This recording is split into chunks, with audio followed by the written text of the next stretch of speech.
Hi guys, good morning. So ayan guys, ulitin ko na lang tong video kasi nga ayaw tanggapin ni Lolo panay pawala-wala yung video. So ayan guys, paano malalaman pag once na pinipeke ng babae ang isang ungol niya? Pinipeke ng babae yung ungol niya. Okay, unang-una guys, pag sobrang lakas, umpisa pa lang, sobrang lakas at sobrang overreact. Sobrang overreact, 'di ba? Makikita niyo naman, guys, kasi 'di ba, bakit ba ginagawa ng babae 'yon? Unang-una para mapabilis at mukhang mas satisfied ang pakiramdam, which is akala ng mga babae dapat once na kada lalakasan nila, overreact sila, is mas na okay yan, mas satisfied yung lalaki. Pero may mga lalaki kasi magaling na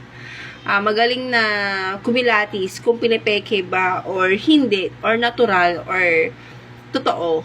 Pero may mga lalaki din na pag nilalakas ang ungol, 'di ba? Mas binibilisan, mas malakas yung impact ng pumapiyang, 'di ba? Which is akala naman ng mga babae din tuwan-tuwa din, 'di ba?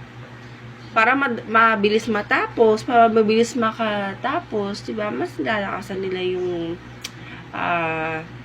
mag-ungol nila.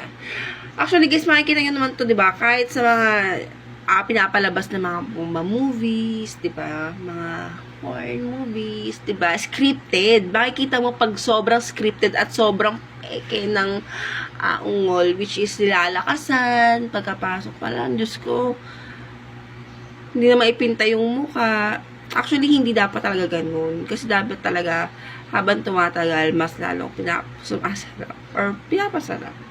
Hindi yung kakapasok pa lang is, ganun agad yung bungad ng pagbumuka na ang lakas ng sigaw na nga sigaw na yung ginagawa. Hindi na ungol. Diba?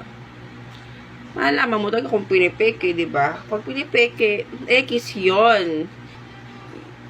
Saka malalaman mo, pinipeke, pag once na hindi mo love yung kapartner mo. Lalo, mostly to, sa mga babaeng bayad, sa mga babaeng nagpapabayad, diba? Pinipeke nila. Kasi walang love. Alam mo, ang totoo na nasasarapan, or totoong may ungol is, pag love mo yung partner mo, mas natural na lalabas ang natural or totoong ungol. Pero pag hindi, at yung mga bayad-bayad lang, mga ONS lang, asahan mo, hindi yan.